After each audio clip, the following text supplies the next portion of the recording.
이 시각 주요 뉴스입니다. 20개 의과대학 교수들이 25일부터 자발적 사직을 예고했습니다.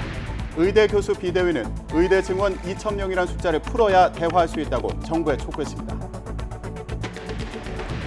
주말을 맞아 여야 지도부가 수도권 격전지를 돌며 후보 지원 유세에 나섰습니다. 국민의힘 한동훈 비대위원장은 집권 여당의 실행력을 강조하며 지지를 호소했고 더불어민주당 이재명 대표는 정권 심판론을 역설했습니다.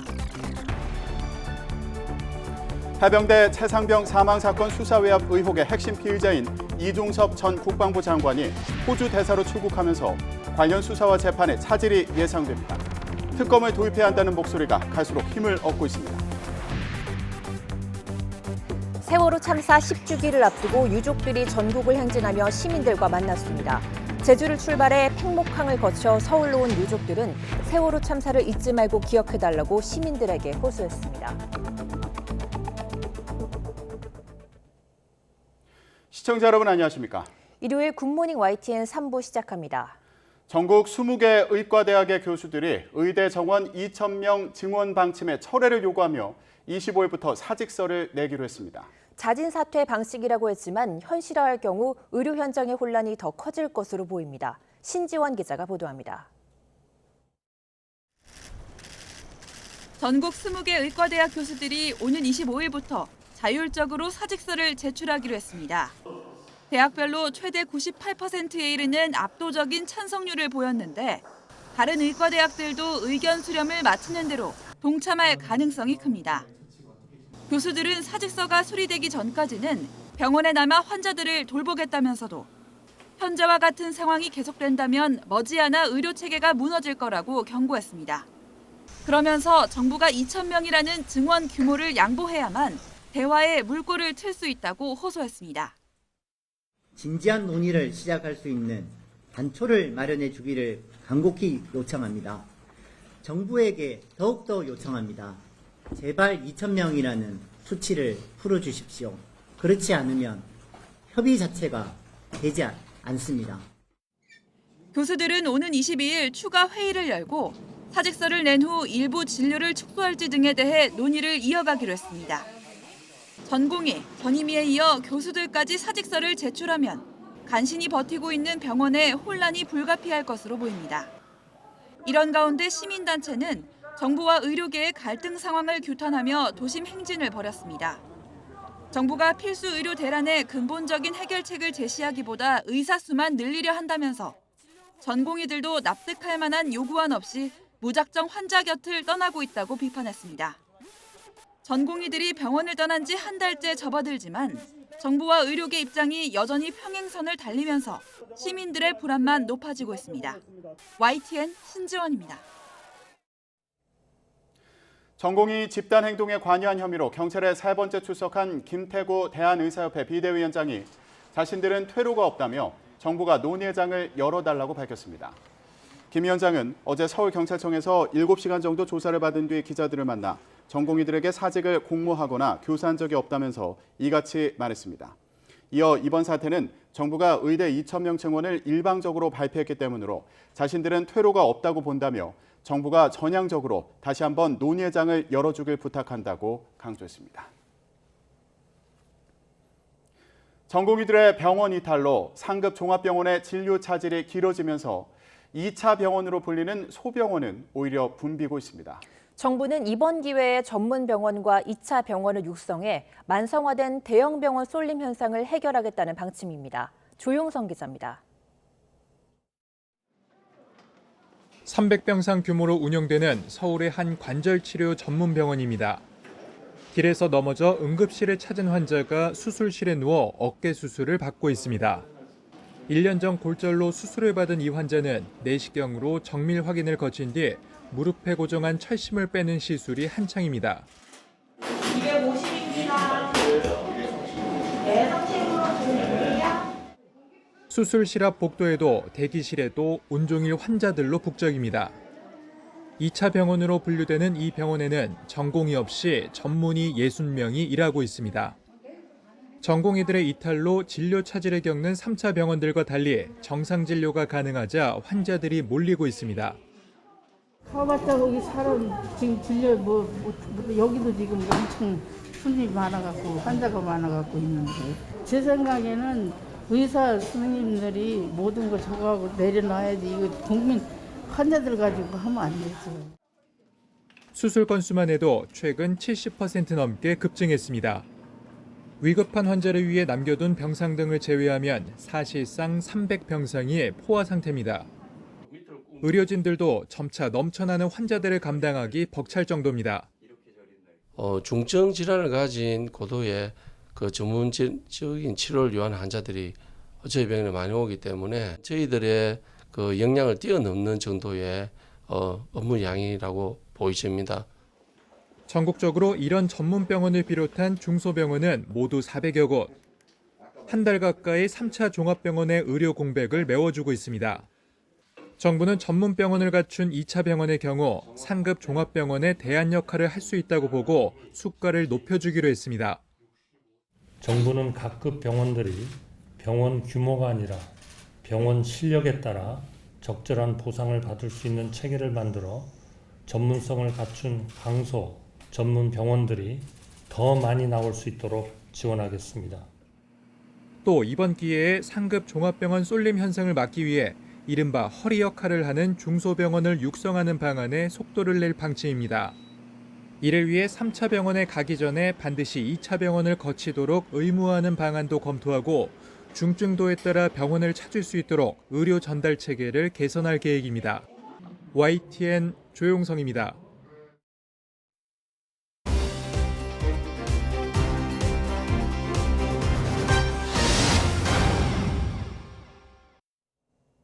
(4월) 총선을 앞두고 여야의 주요 공약을 들여다보는 연속보도 세 번째 시간입니다.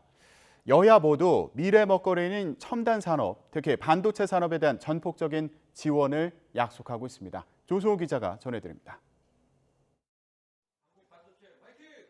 더불어민주당 이재명 대표는 최근 경기도 이천 SK하이닉스 본사를 찾았습니다. 과감한 규제 개혁과 세제 지원을 핵심으로 반도체 강국을 위한 생태계를 만들겠다는 총선 공약을 내놨습니다. 모두가 인정하는 것처럼 반도체 산업은 우리 경제의 대들보 그리고 핵심 엔진이라고 할 수 있겠습니다. 그런데 최근 반도체 산업의 중요성이 높아지는 만큼 경쟁이 국가 간 대항전 비슷하게. 구체적으로는 올해 말 종료되는 국가 전략기술 투자에 해액공제 기한을 늘려주고 수원과 용인, 이천 등 경기 남부와 동부 권역에 반도체 메가시티를 조성한다는 계획입니다. 재생에너지만 사용하는 R200 반도체 클러스터의 성공 모델을 제시하겠다는 내용도 담겼습니다. 반도체 산업을 지속 가능한 글로벌 주도권 확보 그리고 미래 먹거리 창출을 위한 튼튼한 경제안보 차원에서 적극적인 지원을 다할 것입니다. 국민의힘도 반도체 이슈 경쟁에서 밀리지 않고 있습니다. 한동훈 비상대책위원장은 반도체 산업의 안정적 지원을 위해선 정부 여당에 힘을 실어달라고 호소하고 있습니다. 진짜 반도체 벨트는 국민의힘이 만들고 있다라고 보시면 됩니다. 저희는 집권 여당이고 우리 대통령은 반도체 문제에 대해서 외교적인 노력을 정말 많이 기울여 왔죠. 지난 1월 정부가 발표한 경기 남부 반도체 메가 클러스터 조성을 당 차원에서 전폭 지원하기로 했고 이미 시행 중인 반도체 특별법 지원 강화와 함께 반도체 개발과 투자 인허가 절차 간소화를 공약하면서 민주당을 견제하고 있습니다. 이번 반도체 산업 공약이 진심이라면 최소한 자기 반성을 하고 반기업주의 폐기 선언부터 해야 할 것입니다. 제3지대의 개혁신당은 반도체 생활권 교통망 연결, 과학고 등 교육 특구 지정 등을 내걸었고 이준석 대표가 직접 동탄에 출마하면서 첨단 벨트 전략을 띄우고 있습니다. 여야가 이처럼 반도체 공약을 잇따라 쏟아내는 건 이른바 반도체 벨트로 불리는 지역에 수원과 화성, 용인, 평택처럼 수도권 요충지로 꼽히는 대도시가 다수 포함되어 있기 때문입니다. 제조업인 반도체 산업 육성은 일자리에 미치는 영향이 크다는 점도 이유로 꼽힙니다. 부동층이 많은 2030 청년 표심을 공략해 수도권 민심을 흔들 수 있다는 판단이 깔린 겁니다. 특히 미국과 일본의 반도체 자국 우선주의 기조가 강해지면서 국내 반도체 업계의 위기감이 커진 가운데 여야가 반도체 지원에 한 목소리를 내는 것은 반길만한 일이라는 게 중론입니다. 하지만 정작 중요한 건 총선 이후란 지적이 나옵니다. 우리나라 반도체 산업의 생존 없이는 우리 미래 사회에 대한 꿈과 희망이 없습니다. 공약으로만 끝나지 않고 국회 입법과 예산으로 반드시 구체적으로 실현돼야 될 것 같습니다. 여야가 내놓는 공약이 그저 선거용에 그치지 않는지 유권자들의 감시가 반드시 뒤따라야 한다고 전문가들은 조언합니다. YTN 조성호입니다. 황상무 대통령실 시민사회 수석 비서관이 일부 기자들과 만나 1980년대 언론인 회칼 테러 사건 등을 언급한 데 대해 사과했습니다. 황 수석은 언론에 배포한 입장문에서 자신의 언행으로 국민 여러분께 심려를 끼쳐드린 점을 사과드린다고 밝혔습니다. 더불어민주당은 윤석열 대통령을 향해 황상무 대통령실 시민사회 수석을 당장 경질하라고 촉구했습니다. 권칠승 수석 대변인은 서면 브리핑에서 기자들을 모아놓고 잘 들으라며 언론인 테러 사건을 상기시킨 건 윤석열 정부를 비판하려거든 회칼 맞을 각오를 하라는 의미로밖에 들리지 않는다며 이같이 말했습니다. 그러면서 어떠한 조치도 이루어지지 않는다면 윤 대통령도 황 수석 발언에 동조하는 것으로 간주하겠다고 강조했습니다.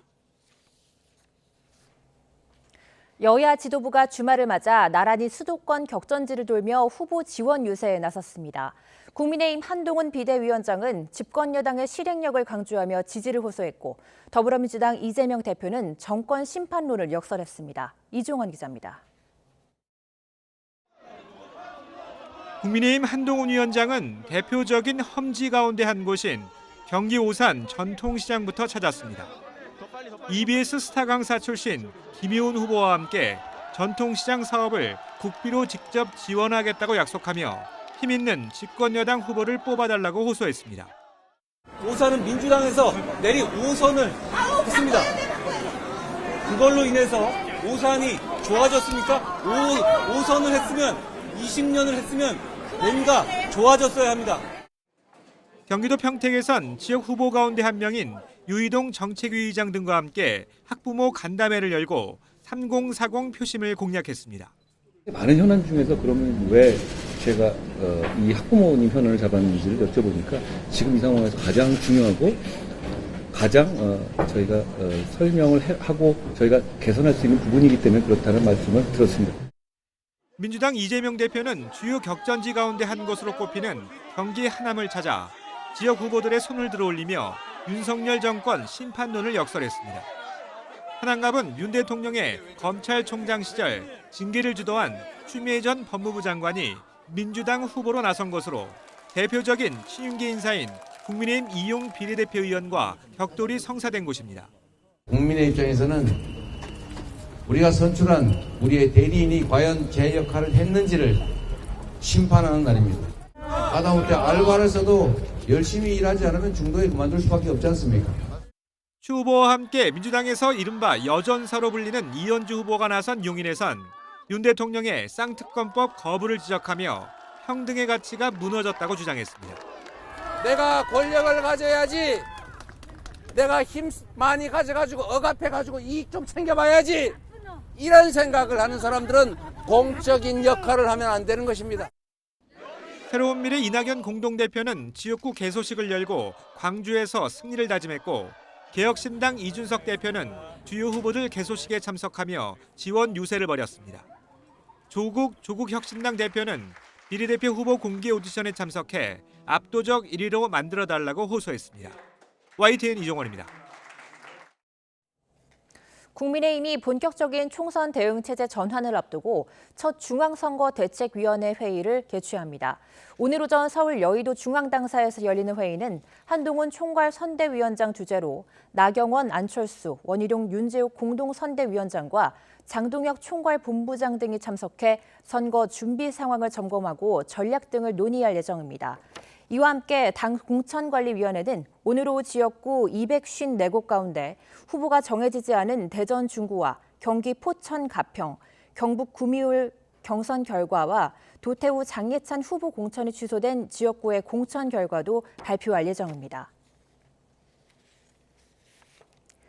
국민의힘 공천관리위원회는 과거 막말 논란이 불거진 장예찬 전 청년 최고위원에 대한 부산 수영 지역구 공천을 취소했습니다. 공관위는 어제 장 후보에 대해 심도 있는 논의를 진행했고 국민 정서에 반하고 공직 후보자로서 부적절한 발언이 확인됐다며 이같이 밝혔습니다. 이에 따라 여당 공관위는 부산 수영 후보 재추천 절차를 진행할 방침입니다. 앞서 부산 수영 지역구 후보로 공천된 장 후보는 과거 SNS에 난교나 동물병원 폭파 등 거친 표현과 막말을 올린 게시글이 잇따라 공개됐습니다.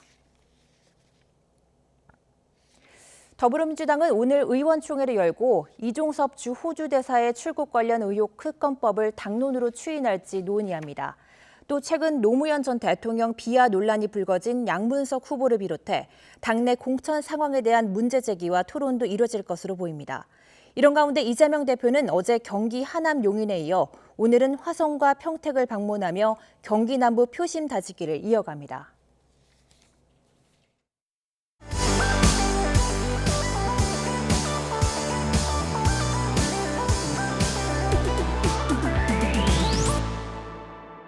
청년 파리를 했다고 생각하십니까? 안 했다고 생각하십니까? 제가요? 한 적이 있죠. 공의 늪에서 완전히 빠져나왔다고 생각하십니까? 아직은 그렇지 못한 것 같아요. 어서 오십시오. 지금 센터장님이 더불어민주당 전세 사기 고충 접수 센터장을 맡고 계세요. 네. 최근 몇 달 사이에 오만정이 떨어진 대상이 있나요? 네, 있어요. 누구죠? 저는 원희룡 장관에게 실망을 진짜 많이 했습니다. 그 전세 사기 문제가 개인의 문제라고 아주 앞서서 했던 분이 원희룡 장관이에요. 그때 뭐 이런 말 했죠. 그게 이제 사인 간의 일인데 국가가 왜 개입하냐 이런 식으로. 그래서 모든 사기는 평등하다 이런 명언을 남겼는데 총선 이슈와 주요 현안을 5분 만에 정리하는 오만정입니다. 5분 모래시계 세팅하도록 하겠습니다. 네, 5분 시작하겠습니다. 지금의 민주당과 지지층이 조국의 강 또는 조국의 늪에서 완전히 빠져나왔다고 생각하십니까? 아직은 그렇지 못한 것 같아요.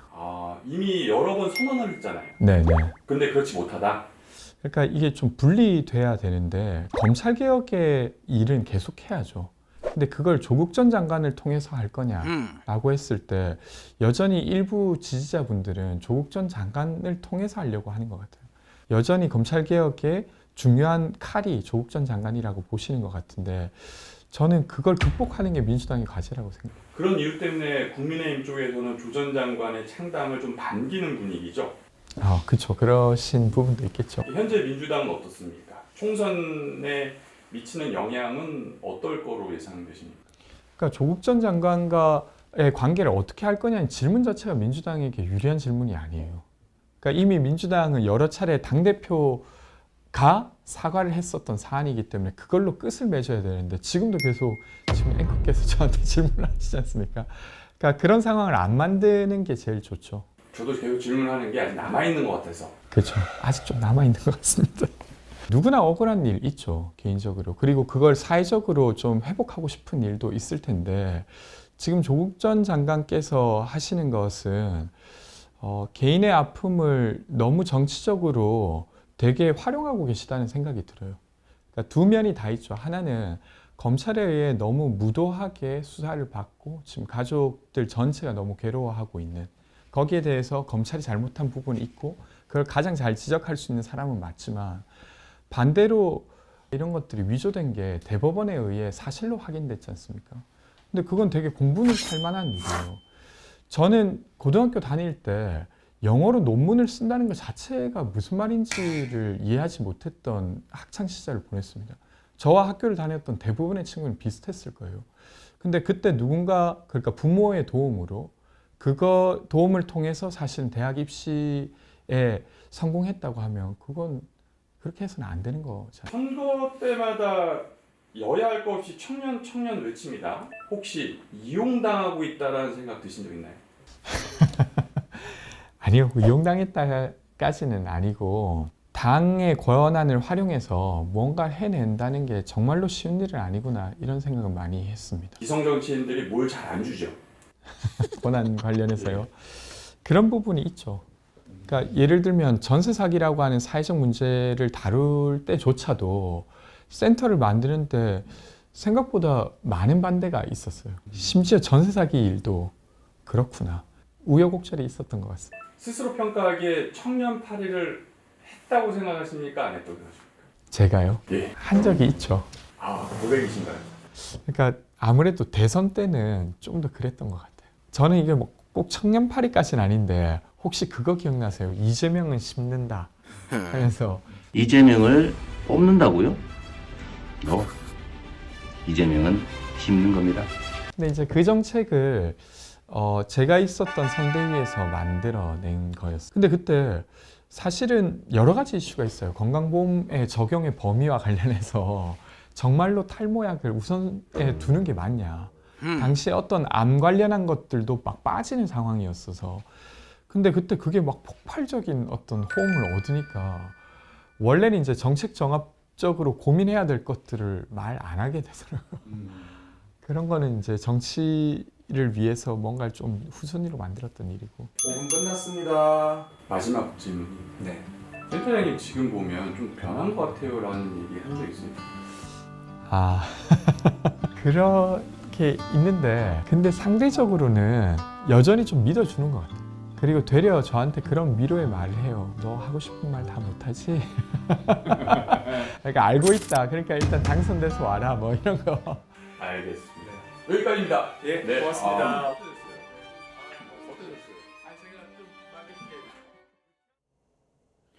해병대 수사 외압 의혹의 수사와 재판은 공수처와 군사법원 등에서 크게 4갈래로 쪼개져서 진행되고 있습니다. 하지만 핵심 피의자인 이종섭 전 국방부 장관이 호주로 출국하는 등 진상규명에 차질이 예상돼 특검을 도입해야 한다는 목소리가 커지고 있습니다. 김다현 기자가 보도합니다. 최근 야당과 시민단체가 이종섭 전 국방부 장관 도피 출국 의혹을 고발하면서 해병대 수사 외압 사건은 4갈래로 나뉘었습니다.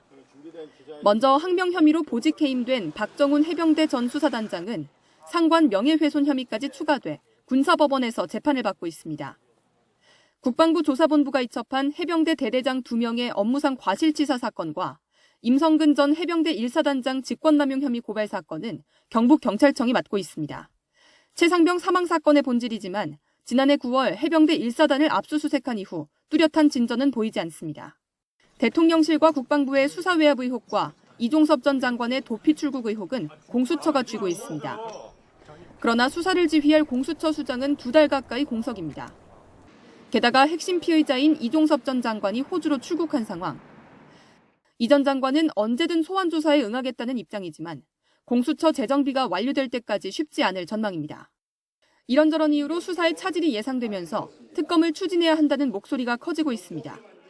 최상병 특검법은 지난해 10월 신속 처리안건에 올려져 총선 직전인 다음 달 초부터 본회의 표결이 가능합니다.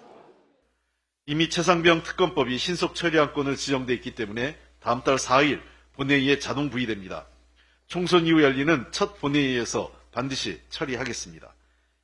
민주당은 최근 이종섭 특검 법안을 국회에 제출하기도 했습니다. 대통령실과 여당은 공수처가 수사 중인 사안인 만큼 적절하지 않다는 입장이지만 이종섭 전 장관의 도피 출국 논란이 커지면서 총선 결과에 따라 특검 도입 가능성도 배제할 수 없어 보입니다. YTN 김다현입니다. 세월호 참사 10주기를 앞두고 20여일 동안 진행됐던 전국 추모 행진이 어제 마무리됐습니다. 유족 등이 참여한 세월호 참사 10주기 위원회는 어제 오후 세월호 기억공간이 있는 서울시의회 앞까지 행진한 뒤 세월호 참사를 잊지 말아달라고 호소했습니다. 이번 추모 행진은 지난달 25일 제주에서 시작돼 팽목항과 경기도 안산 등을 거치며 21일 동안 이어졌습니다. 다음 달 16일에는 경기 안산에서 기억식이 진행되고 사흘 전인 4월 13일에는 전국에서 추모 문화제가 열릴 예정입니다. 선원 6명이 탄 9.7톤짜리 어선이 전복돼 해양경찰이 구조에 나섰습니다. 포항 해양경찰서는 오늘 새벽 2시 40분쯤 경북 포항시 구룡포항에서 동쪽으로 120km 떨어진 해상에서 선원 6명이 탄 9.7톤 어선이 전복됐다고 밝혔습니다. 현장에 먼저 도착한 민간 어선이 표류 중인 인도네시아 국적 선원 1명을 구조했고 뒤이어 해경이 사고 선박에 있던 선원 3명을 추가로 구조했습니다. 해경은 경비함정 8척과 항공기 1대, 민간 어선 8척 등을 동원해 나머지 인원을 찾기 위한 구조 작업을 펼치고 있습니다. 서울 은평구 오피스텔에서 숨진 채 발견된 20대 여성의 사인은 질식사인 것으로 확인됐습니다. 서울 은평경찰서는 어제 피해 여성인 A씨가 질식해 사망한 것으로 보인다는 국립과학수사연구원의 부검 구두 소견을 받았다고 밝혔습니다. 숨진 A씨와 피의자인 40대 남성 B씨는 인터넷 방송을 통해 알게 된 관계로 정확한 범행 동기는 조사가 더 필요하다고 설명했습니다.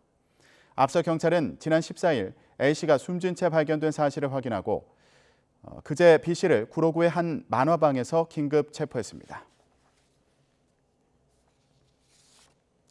어제 저녁 6시 반쯤 전북 진안군 월평리에 있는 주택에서 불이 났습니다. 다친 사람은 없었지만 보일러실과 주방 등 주택 일부가 불에 탔습니다.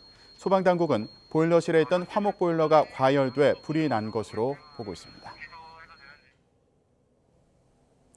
서울 명동 한복판에선 승객들이 줄지어 서 있는 차량을 내치고 시내 버스에 오르는 일이 위험천만한 일이 매일 반복되고 있습니다. 참다 못해 민원도 제기됐지만 반년 넘게 문제는 개선되지 않고 있습니다. 임예진 기자가 현장 취재했습니다.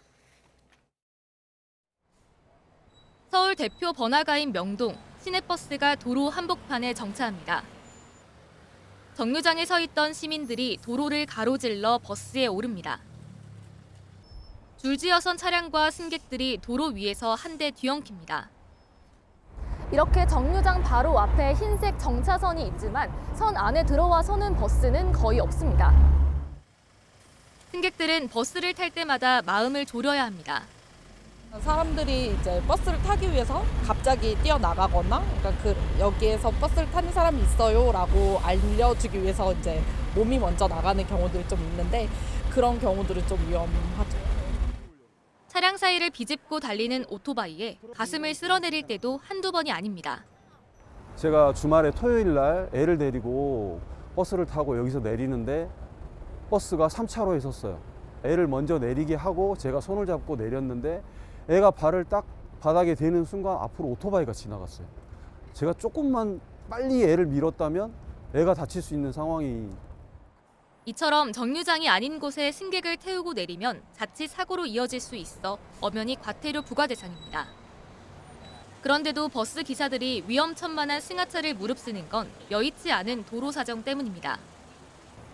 우회전하려는 승용차 행렬로 버스 정류장 앞이 꽉 막히면 진입조차 어렵다는 겁니다. 더구나 배차 시간까지 맞추려면 정류장을 벗어나더라도 정차할 수밖에 없다고 기사들은 하소연합니다. 이게 어쩔 수 없어요. 빨리 가려면 여기서 서면 태우고. 민원이 제기되자 서울시와 중구청이 지난해 12월 합동조사를 벌이고 정류장 이전 협의에 들어갔지만 담당자가 바뀌었다는 이유로 논의가 중단되더니 현재는 기약이 없는 상황. 다만 취재가 시작되자 서울시는 문제점을 개선할 방안이 정류소 이전일지, 도로 기하구조 개선일지 등에 대해 논의하고 있다고 입장을 밝혔습니다. 대책 마련이 차일피일 미뤄지는 사이 유동인구가 많은 명동 한복판에서 버스 승객들은 매일 위험에 노출돼 있습니다. YTN 임혜진입니다. 경제적 능력 없이 혼자 사는 노인이 늘면서 고령층의 생계형 절도가 증가하고 있습니다. 단순한 처벌만으론 해법이 될 수 없고 사회 안전망 확충을 통해 지원하는 방안 등이 필요하다는 지적이 나옵니다. JCN 울산중앙방송 구현희 기자가 보도합니다. 밀키트라 불리는 간편 조리 세트를 판매하는 무인 점포. 한 여성이 냉장고에서 식품 여러 개를 꺼내더니 비닐봉지에 담습니다. 그런데 계산을 하지 않고 가방에 넣더니 그대로 나가버립니다. 이 여성은 지난 2월 이곳 무인 점포에서만 4차례에 걸쳐 30만 원 상당의 밀키트를 훔쳤습니다. 범인은 70대 여성으로 경찰 조사에서 돈이 없어 훔쳤다고 진술한 걸로 전해졌습니다. 동종 전력도 있었습니다. 엄중하게 뭘 했죠. 이번에는 어차피 나이도 있고 하니까. 근데 이제 이게 얼마나 갈지 모르겠어요. 얼마 전엔 울산의 한 마트에서 감자와 사과 등을 훔친 70대 여성이 법정에 서기도 했습니다. 홀로 생활하는 기초생활수급자였는데 절도 전과만 10번이 넘었고 실형 전력도 7번에 달했습니다. 처벌이 재범을 막지 못한 대표적 사례입니다. 실제로 61세 이상 고령층의 절도 범죄는 매년 늘고 있습니다. 지난 2018년 17,000여 명이던 고령층의 절도 범죄자 수는 4년 만에 28,000여 명으로 급증했고 전체 범죄자 중 고령층이 차지하는 비율도 30.7%로 전 연령을 통틀어 가장 많았습니다. 처벌만이 능사가 아니라는 지적과 함께 사회적 지원을 강조하는 목소리가 나옵니다.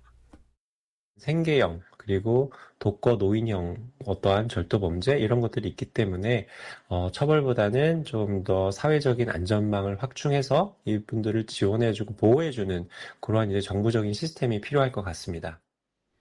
얼마 전 인천지법에서는 노인 생계형 범죄와 관련해 재판부가 기초적인 생존을 위한 제도를 촘촘히 설계하지 못한 국가의 책임을 언급하기도 했습니다. JCN 뉴스 구현입니다.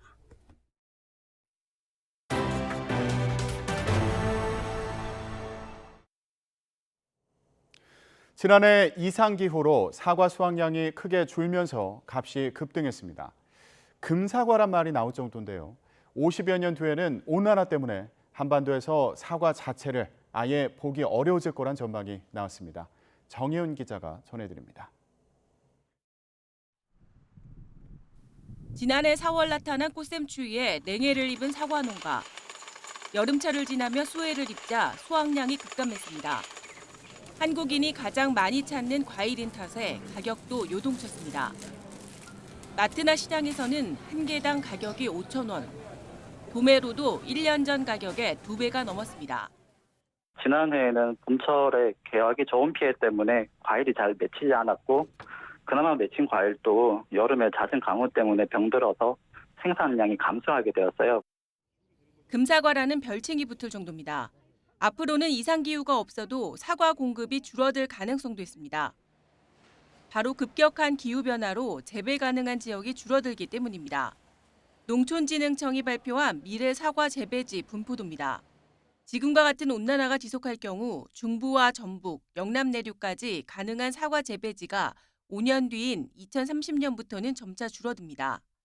이어 25년 뒤인 2050년엔 강원도에서만 사과 재배가 가능해지고 2070년에는 사과 재배가 거의 불가능해집니다. 온난화가 많이 진행이 되면 붉은 과피 품종의 착색이 어려워지고 과일 모양이 좀 납작해지면서 극단적으로 온난화가 진행되면은 재배가 불가능해질 수 있는데요. 전문가들은 사과뿐 아니라 배와 복숭아, 포도 등도 2050년 이후에는 재배가 어려워질 것으로 전망했습니다. 반대로 감귤 재배지가 제주도에서 전국으로 확대되고 단감도 산간을 제외한 중부 전 지역에서 수확할 수 있게 됩니다. YTN 정혜윤입니다. 강원 동해안 지역은 봄철만 되면 되새겨지는 악몽 같은 징크스가 하나 있습니다. 선거가 있는 짝수해에 대형 산불이 발생한다는 건데요. 올해 총선을 앞둔 짝수해죠. 산불 없이 징크스가 깨지길 바라고 있습니다. 홍성욱 기자가 전해드립니다. 역대 최악의 산불로 기록된 2022년 동해안 산불. 경북 울진에서 시작된 산불이 강원 삼척까지 번졌고 이튿날 강릉과 동해 지역에서도 대형 산불이 발생했습니다. 축구장 2만 개가 넘는 산림이 잿더미로 변했고 주민 수백 명이 삶의 터전을 잃었습니다. 2022년은 대선과 지방선거가 겹쳤던 해. 선거가 있는 짝수해에 대형 산불이 발생한다는 강원 지역 징크스가 다시 떠올랐습니다. 실제로 15대 총선이 있던 1996년 고성에서는 큰 산불이 났습니다. 4년 뒤 16대 총선이 있던 2000년에도 동해안 전역에 산불이 발생했고 2004년과 2006년, 2018년, 2020년에도 대형 산불이 이어졌습니다.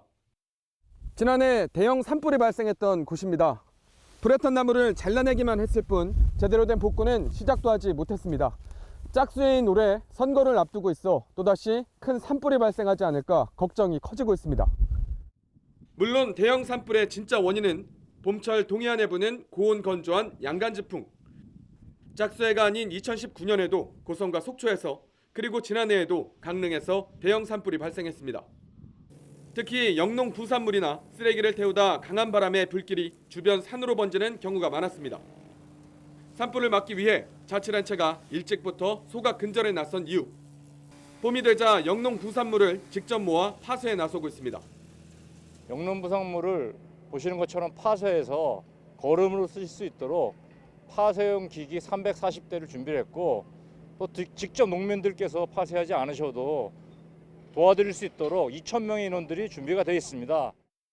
선거가 있는 짝수해에 반복된다는 대형 산불. 올해는 제발 징크스가 깨지길 동해안 주민들은 간절히 바라고 있습니다. YTN 홍서욱입니다. 시중은행이 가계에 내준 대출 규모는 늘고 있지만 이 금융권은 급감했습니다. 이렇게 행보가 엇갈린 데는 부동산 경기가 주요했는데 전망은 어떨지 이영원 기자가 취재했습니다.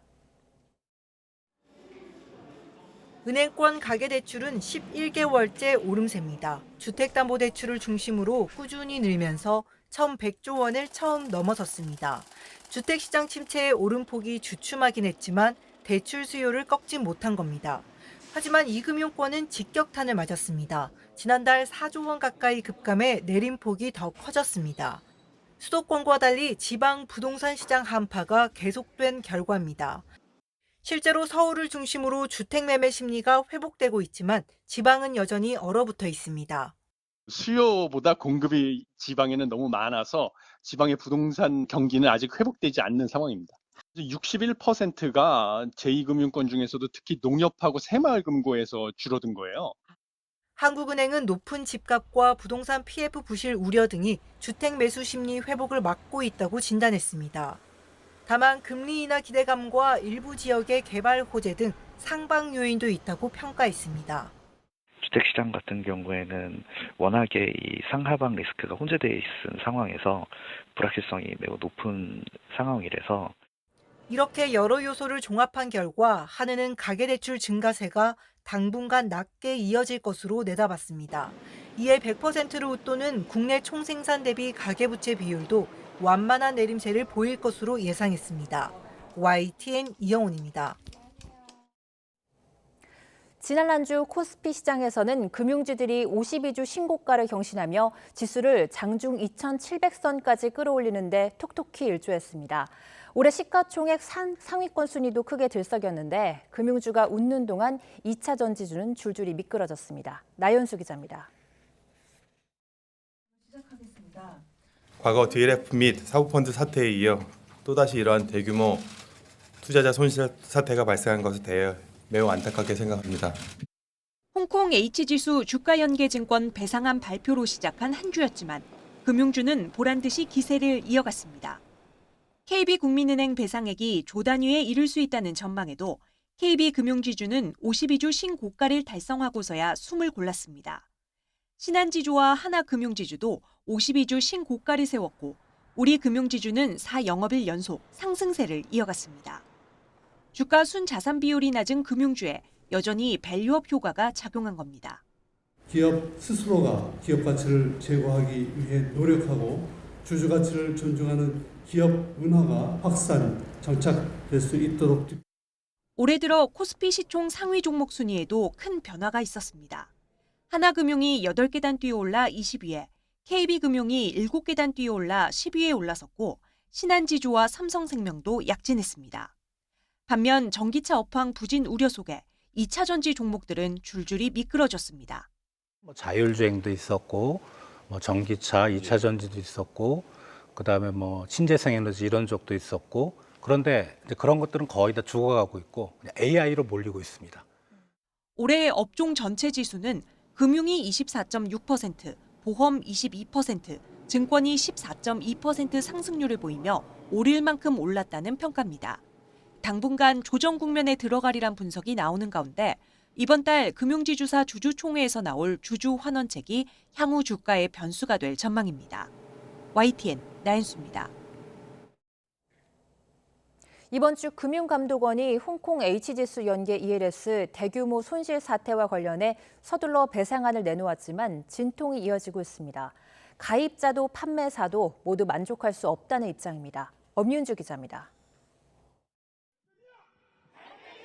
홍콩 ELS 배상안이 공개됐지만 가입자들의 반발은 연일 이어지고 있습니다. 금융당국과 은행권이 책임 회피에만 급급하다며 전액 배상을 거듭 촉구하고 있는 겁니다. 아예 ELS 계약 자체가 금융사기인 만큼 원천 무효로 처리해야 한다는 주장입니다. 도대체 무엇을 근거로 이런 배상 결과를 발표했는지, 과연 근본 배상 발표가 홍콩 지수 ELS 피해자 일동에게 수렴할 수 있는 부분인지 묻지 않을 수가 없어 대국민 금융사기 계약 원천무효 집회를 진행하게 되었습니다. 은행권 역시 분쟁 조정 기준안을 선뜻 받아들이기는 어렵다는 입장입니다. 당장 금융당국이 수차례 권고한 사적 화해, 그러니까 자율배상이 부담입니다. 전체 배상 규모가 최대 조 단위에 달할 수 있다는 관측까지 나오고 있는 만큼 실적에 악영향을 줄 수 있어서입니다. ELS 손실배상 규모에 따라 자본 비율, 주주환원 등에 대한 영향을 미치는 부분과 더불어 하반기 금리 인하가 예상되는 시점에서 수익성에 대한 고민도 필요한 상황입니다.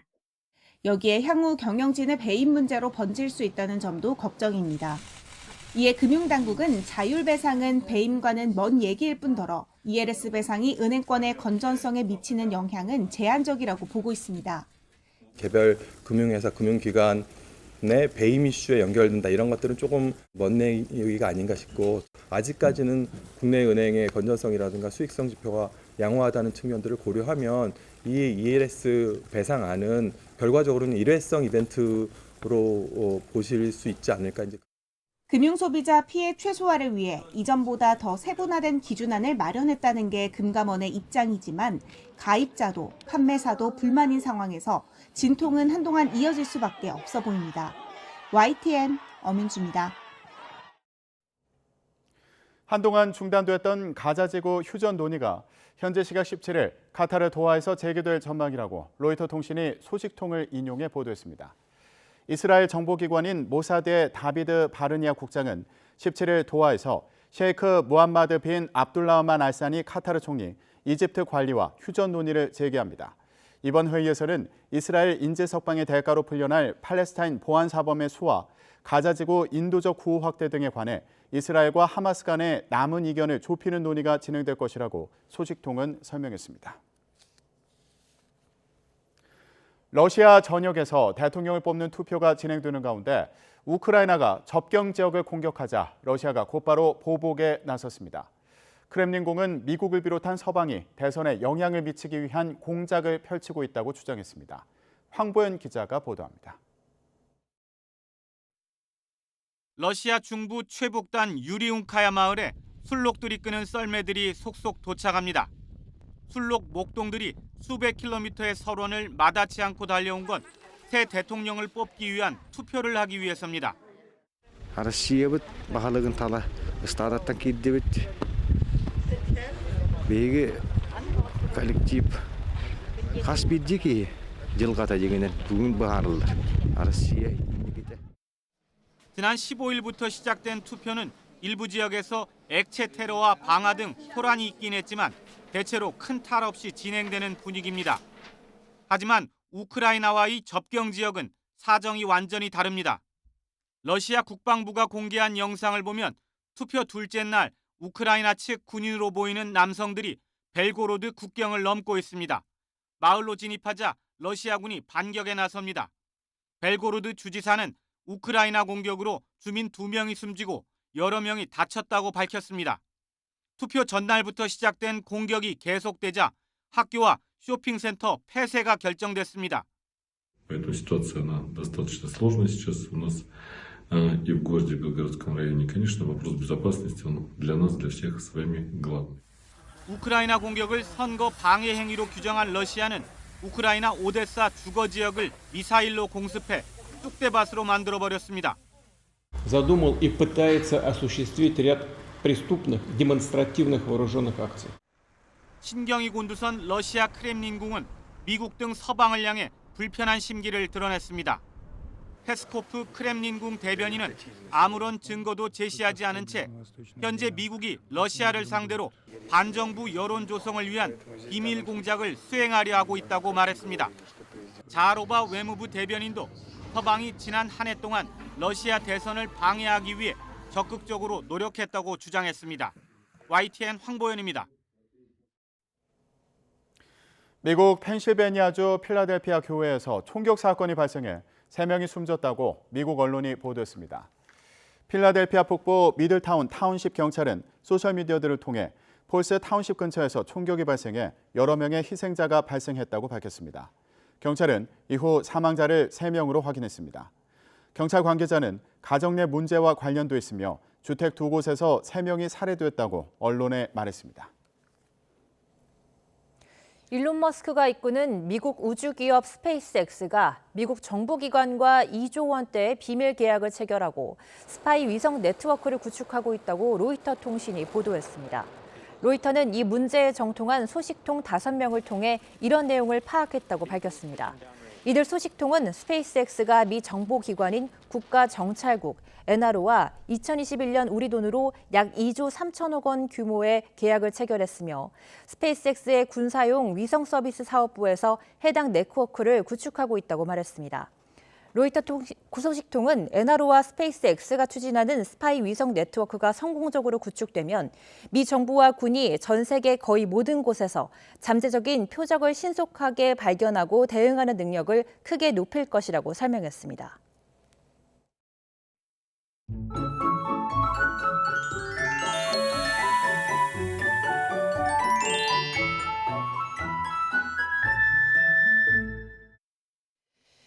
현재 서쪽 지방에 산발적으로 비가 오고 있습니다. 앞으로 한두 시간 이내에는 그치겠는데요. 이 비구름 뒤로 황사가 유입됩니다. 오늘 대부분 지방에 공기가 탁하겠는데요. 밤부터 다시 보통 수준을 회복할 것으로 보입니다. 동쪽 지방은 건조한 날씨가 이어지고 있습니다. 특히 강원 산간은 바람까지 불어서 화재 위험이 매우 높습니다. 불조심해 주시길 바랍니다.